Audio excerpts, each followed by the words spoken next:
I went to the Duluth debate for U.S. Senator so that I could record this and you could listen to it. This is a discussion about Obamacare, but first, a little discussion about a remark that Al made at the debate, which is that his job as U.S. Senator is to make a flawed program work the best it can for everybody in Minnesota. Well, today I'm down in Rochester, Minnesota, the Panakuchen House, blocks away from the famed Mayo Clinic, and I feel this is a good time to talk about Obamacare and whether Obama's policies are going to be supported by the voters in this Senate election and Al Franken. And I do think that Obama's policies are being voted on by likely voters. Some like them, most do not. Let's talk about Obamacare. McFadden's argument is that Obamacare is a disaster. Well, it's not only a disaster, but it positively inhibits needed progress in healthcare campaigns against killer diseases. There was, for instance, already screening for cancer under Medicare and the like for older Americans, and yet the Obamacare touts its free screening. The problem with Medicare is not the absence of screening, it's the shortage of doctors. And the more doctors are pulled out for routine bureaucracy, paperwork, to shore up government claims about health care, the fewer are there to do the really hard work of caring for those who do contract a catastrophic disease, or to educate doctors who do so. That's the worst claim of Obamacare. Not that we're not saving money, or that we are saving money when we're not, but that Franken and Obama pretend that we're fine. We've got coverage, we've got doctors and resources, and we're ready to hit the road. Well, we're not ready to hit the road. And the issue is what we can do to get ready. Now, Al Franken's idea at Duluth was that his job is to make Obamacare work as well as it can for the people of Minnesota. Look, there have been obviously problems with the rollout in ACA. And my job is to make the Affordable Care Act work as well as it can for every Minnesotan. And that's simply wrong. He can't just say, well, it's a flawed program, but my job as a leader is to make the best of it. You see, this kind of mediocrity in the leveling approach that the newspapers used this morning, comparing, for instance, a colonoscopy in Mayo Clinic with a colonoscopy anywhere in the state, and saying that the Mayo Clinic is more expensive.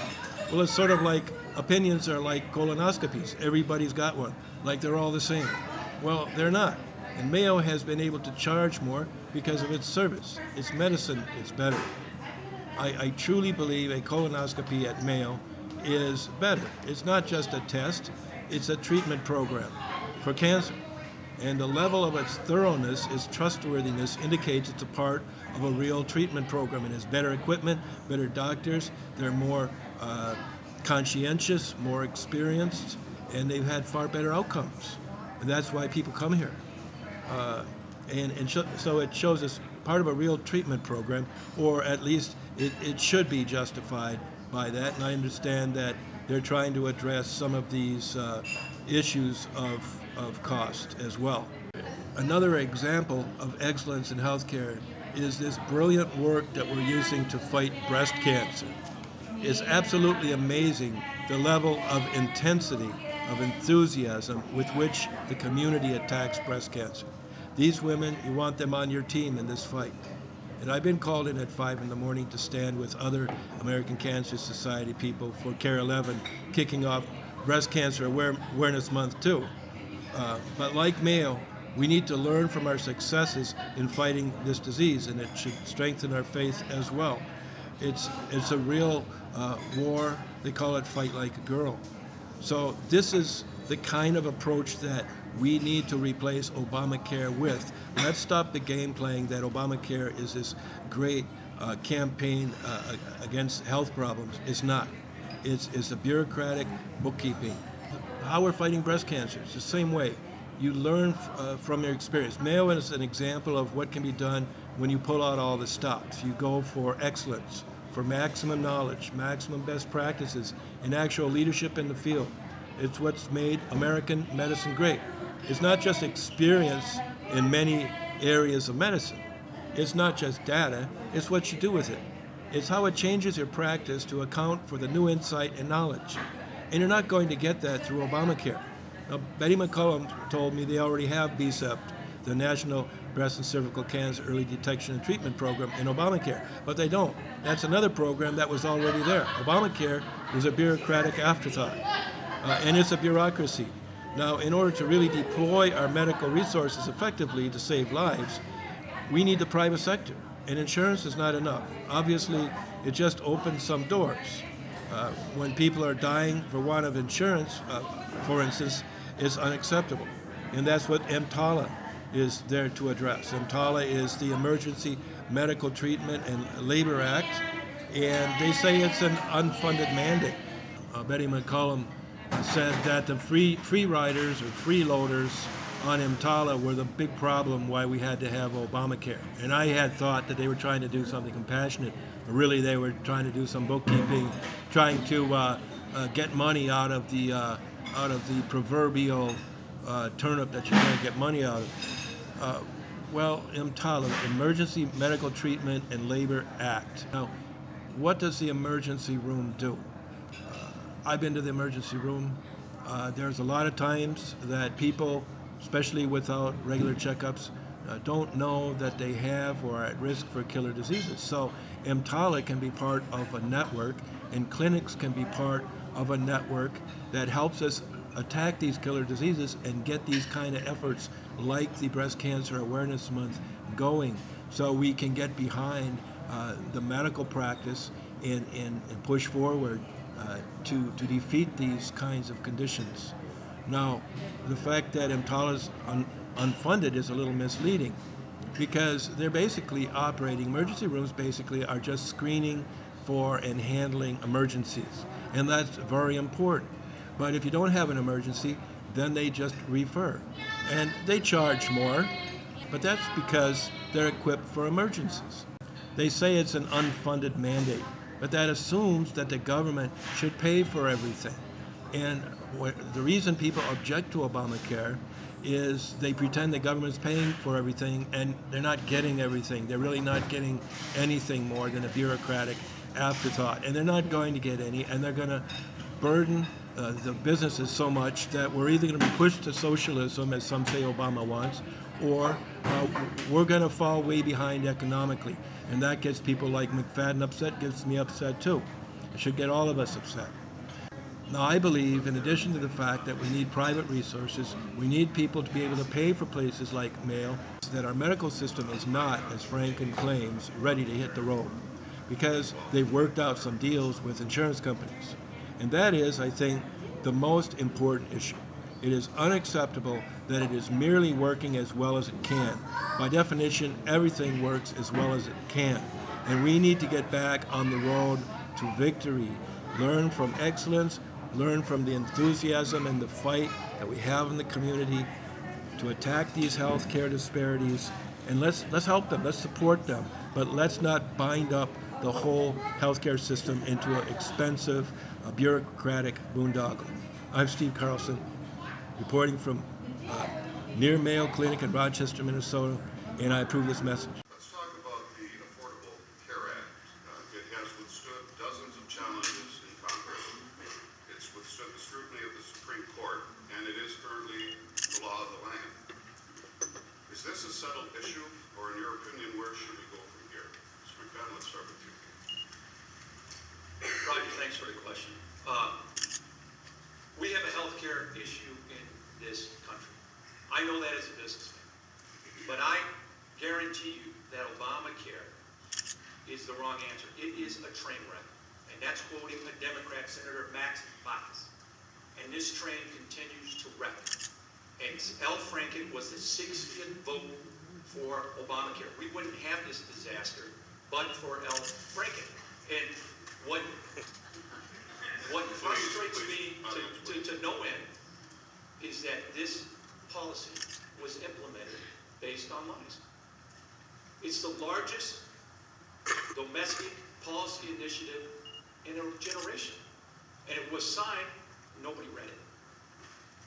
And then it was based on mistruths. The first one being that you could keep your insurance policy. Well, 140,000 Minnesotans found out that that wasn't true. The second being that you can keep your doctor. Well, we know that's not true. But the biggest lie of all is that it will cost less. President Obama, who Senator Franken has voted with 97% of the time, has said repeatedly that it will lower the average cost of insurance for a family by $2,500. I'm going to tell you the truth. That is a lie. That will not happen. Period. I've come forth with my own plan. I look at costs, I look at accessibility, and I look at quality. And my plan will lower costs, increase accessibility, and maintain quality. And L. Franken will say, I don't have a plan. No, I have a plan. I put a proposal forward. ObamaCare is a disaster. It's not working. It's too expensive. We can't afford it. And I will tell you the truth. And I will roll up my sleeves and I will go to Washington to get this fixed. And I'll make sure that people with pre-existing conditions can get insurance at a reasonable rate. That's a promise. Senator Franken. Look, there have been obviously problems with the rollout in ACA. And my job is to make the Affordable Care Act work as well as it can for every Minnesotan. But let's look at what's happened. We have reduced the number of uninsured in Minnesota by over 40%. Minnesota now has 95% of its people with health insurance. Second in the country. People with pre-existing conditions can no longer be turned down because they have a pre-existing condition. If you hit what used to be have lifetime limits, if you hit your lifetime limits, you were thrown out. I talked to a mom whose daughter has cystic fibrosis, who had hit her lifetime limit. Her child was alive today because of the Affordable Care Act. Kids now can stay on their parents' policy till they're 26. Seniors get free preventive care, and they've seen the pharmaceuticals that they buy under Medicare Part D. They've seen that donut hole closing, and it will close completely. Medicare's solvency has been extended by 11 years. Do you want to take that away? Part of the reason for that is it now costs $1,000 less per Medicare beneficiary than was projected in 2009 that it would cost now. And that's because of the reforms that were made. And that's because of the unbelievable work in delivery reform, healthcare delivery reform, that we do better than anybody in the world, or at least in this country, in Minnesota. We lead in that. And we need to continue to incentivize healthcare and not sick care, which is what we used to do when you do paid per service. We have a number of, so many accountable care organizations in Minnesota that are doing unbelievably delivery reform. Understand this, if he repeals this, if they repeal this, it goes back to square one. It goes back to square one. And it goes back to a divided Congress, and all of this goes away. Mr. Fenn. Al, let's be absolutely clear. ObamaCare is a train wreck, and it continues to wreck, and I will fix it. We have a healthcare issue in this country. I've traveled around our great state. I've been to all 87 counties, Al, in the last 6 months. And I have story after story from people where this system is not working. A 29-year-old man who has type 2 diabetes, who lost his insurance, despite the president's promise. He has to go on the exchange. It costs 2 times more. God bless him. I hope he didn't have preferred one, because now he's got to go find a new policy at a more expensive rate. I was in Rochester last week. A woman came up to me with a look in her eyes between fear and anger. She works at the Mayo Clinic, which is the largest private employer in the state. She just received her premiums in the mail. You know what it's going to cost her next year? 50% increase. 220% increase in the deductible. That's not fair. We do have the best health care in Minnesota. That's the difference between L. Franken and I. I want to solve it on a state level. I believe Minnesota has the best health care minds in the world. I believe the states are laboratories for experiment. If we allow the federal government to do it, our health care system will look like the VA.